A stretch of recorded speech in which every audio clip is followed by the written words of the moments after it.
guys. Um, I did a video sometime back now on my little Hangkai 4-horse 4-stroke motor.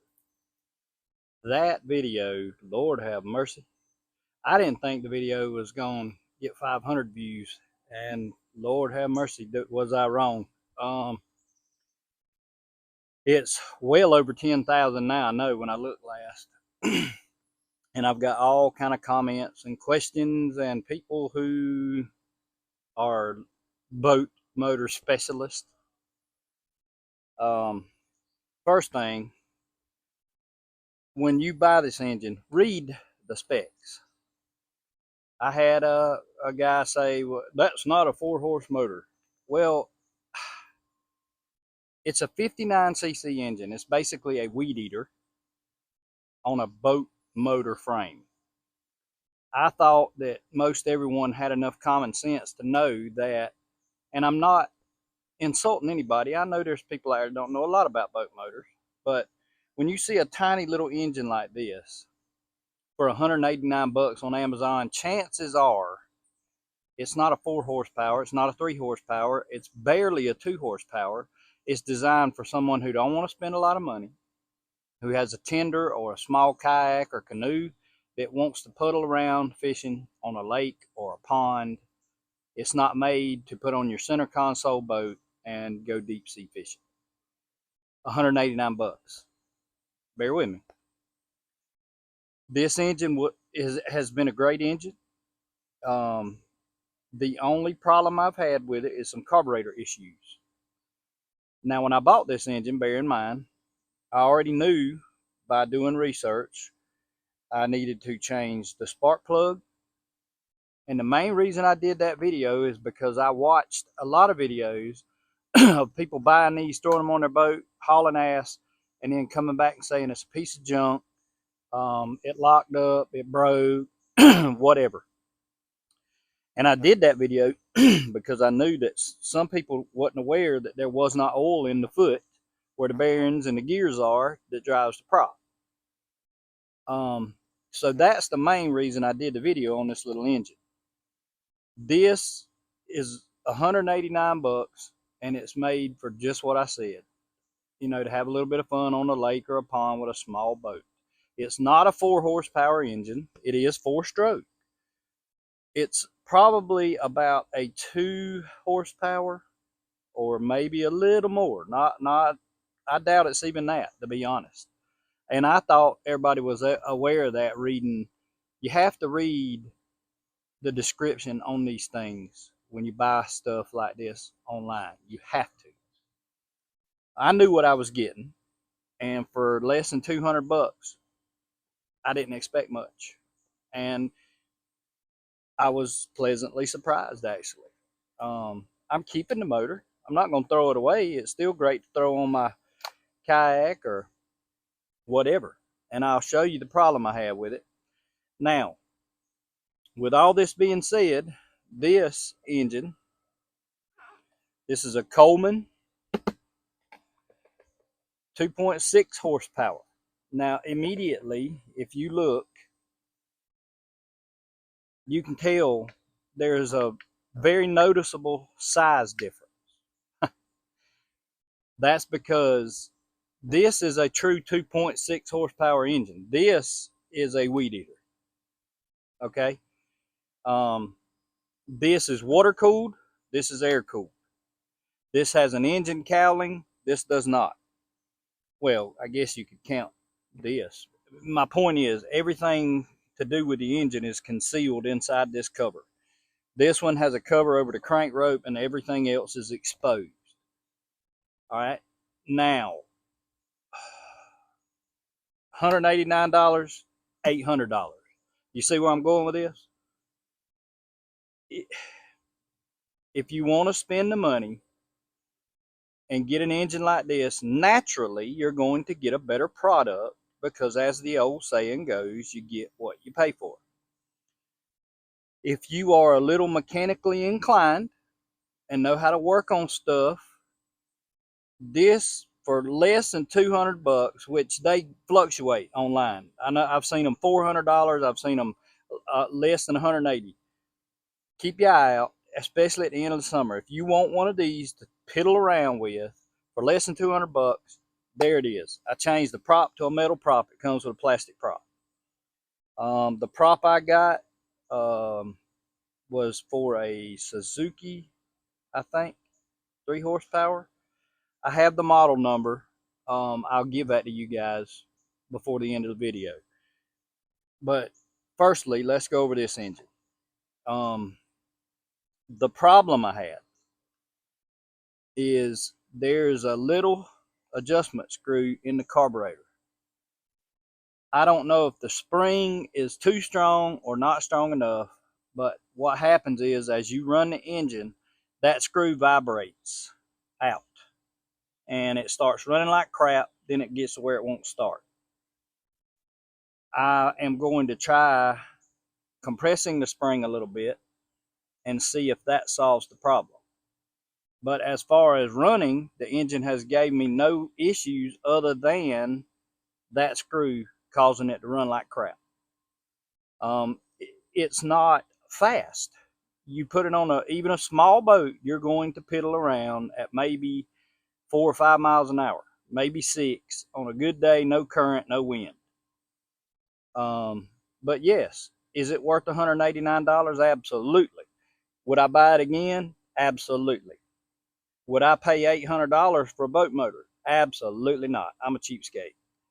I was blessed enough that a friend of mine named Chris had bought this for his boat. It was undersized for his boat, and he wanted a stable boat for his son to learn on solo.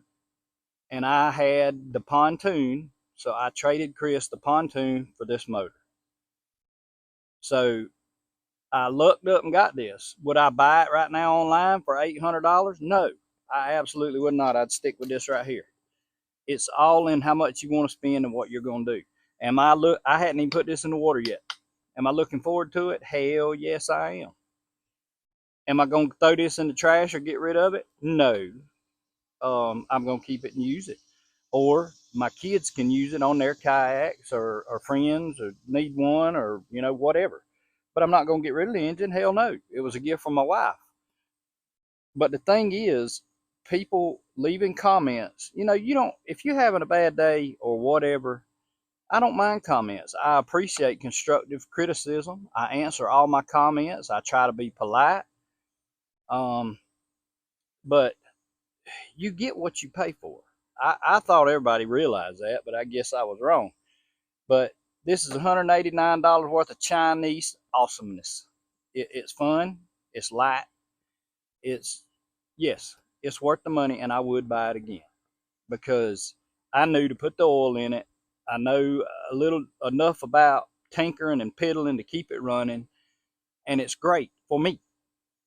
Now, if you want something you're going to go out of your boat and damn near every single time start up the first pull, this is your baby right here, so get your wallet out. I'm going to do an on-the-water running of this motor soon. And I'm really excited about it because, like I said, Chris hadn't used it much. This one has a safety lanyard where if you fall out of the boat, it shuts off. This one does not. It's going to keep trucking. This one has a gear selector, forward and reverse. This one does not. You give it gas, it goes. If you want reverse, you have to turn the engine around. That's why the handle flips all the way over like this. You have to flip the handle over, turn the engine around, there's reverse. Simple. This one has water cooling. It pisses water out back here out of a little tube. This one is air cooled. In short, you get what you pay for. And, like I said, I thought everybody knew that. But I'm going to pop the cowling off of this, and I'm going to get you off that tripod, and I'm going to bring you over here, and we're going to look at some of the differences in these engines, and we'll talk a little more about it. So give me just a second, and I ain't had my coffee yet. I done been this morning for a physical and a drug test and all kind of stuff in my new job. But bear with me. You guys are awesome.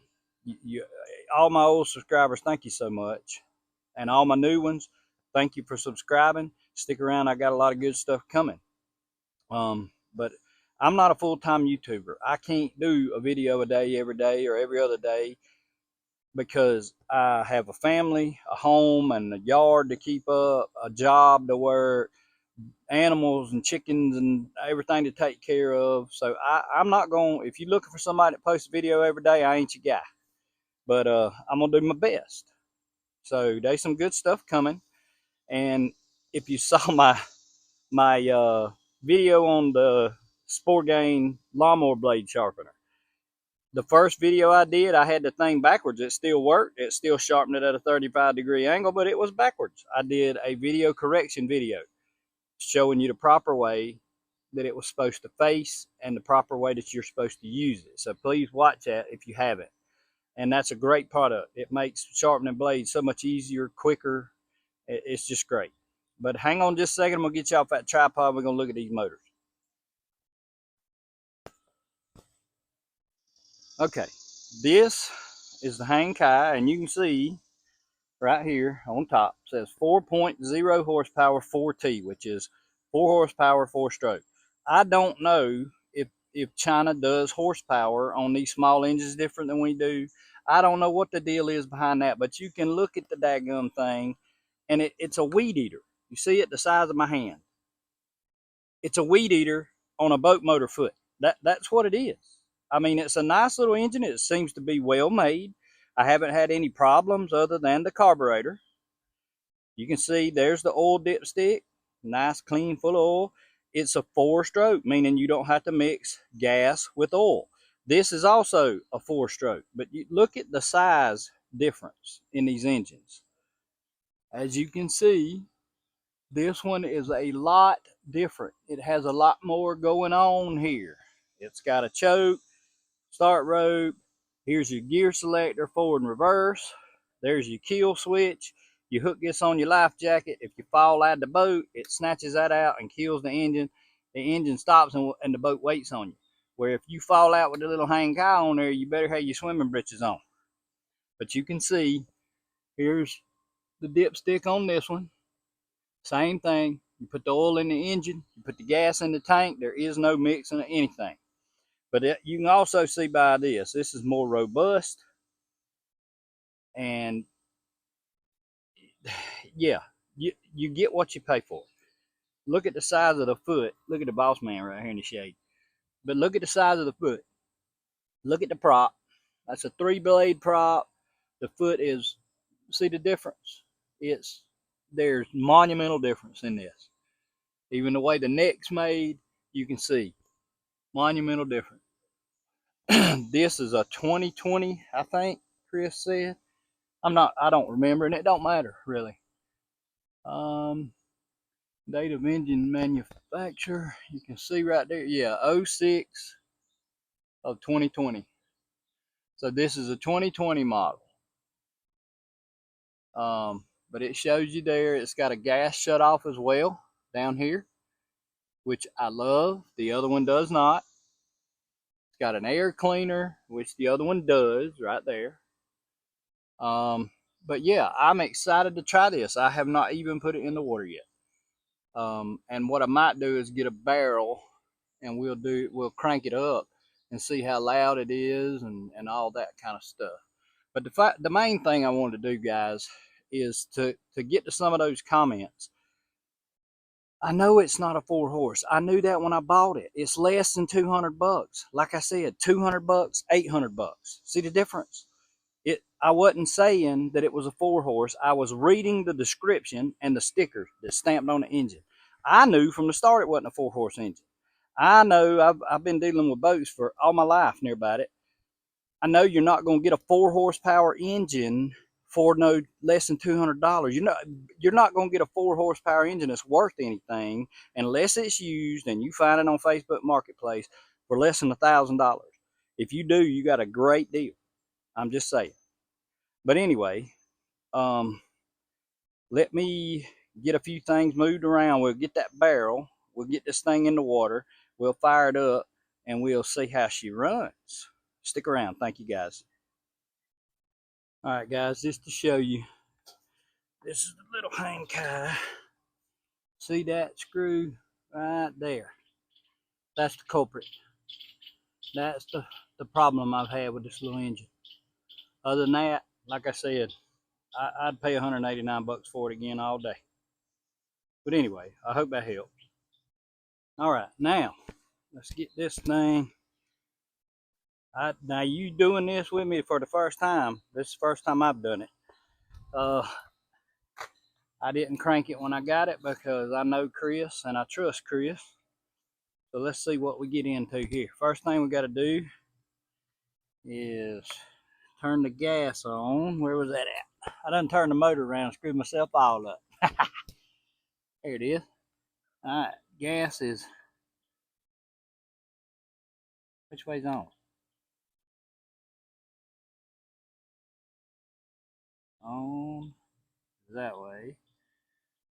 Closes that way, I guess. Hell, I don't know. Anyway, we'll pull this choke out. It says to start it where the red dot is. So let's see what happens.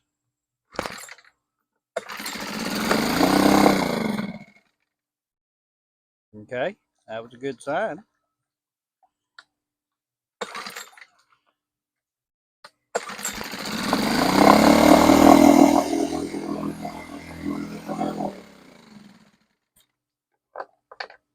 All right.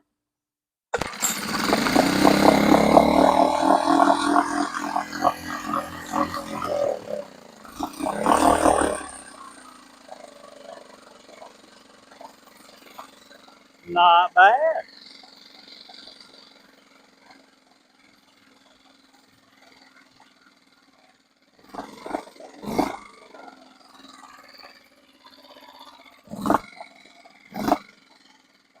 That's not bad.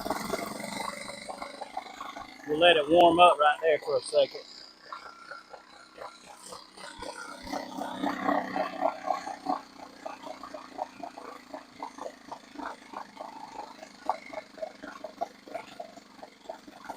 And that's now idling with the choke off. That's the first time I've cranked this motor since I got it from Korea. You gotta let it warm up like anything else. Let me get you off the tripod.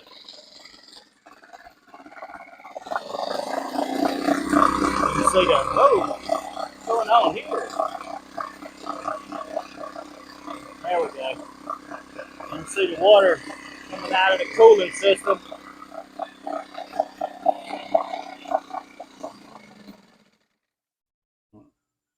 Anyway, but yeah, that's not bad for the first time I've crunk it. It needs to be ran because it hadn't been ran in a long time. So let me get you back on the tripod, and what I'm going to do for now is I'm going to crank it back up, turn the gas off, and run it out of gas. That's the way I store all my engines.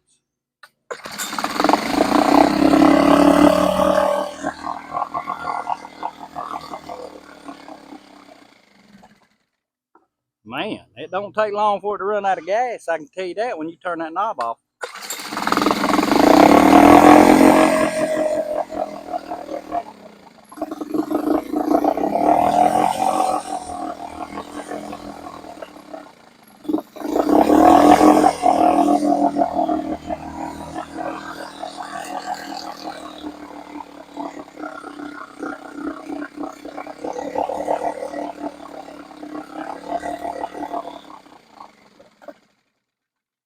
Yep, I think she ran out that time. Or not.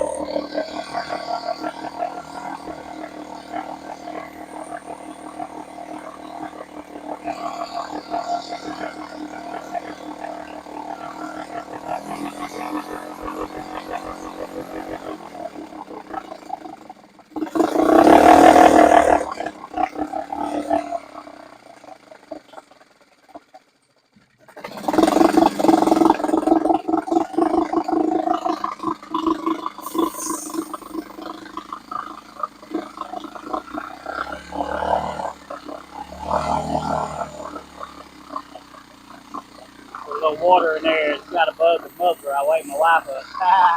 She works tonight. a lot quieter when you cover that muffler. Right, now she's out of gas. All right, then. Like I said, that I don't know when the last time Chris ran it was, but that's the first time I've crunk it, so y'all witness what I did. But we'll that's a good sign, and the next time we use it, we'll be on the water. So thank y'all for watching. God bless you. I'll see you on the next video.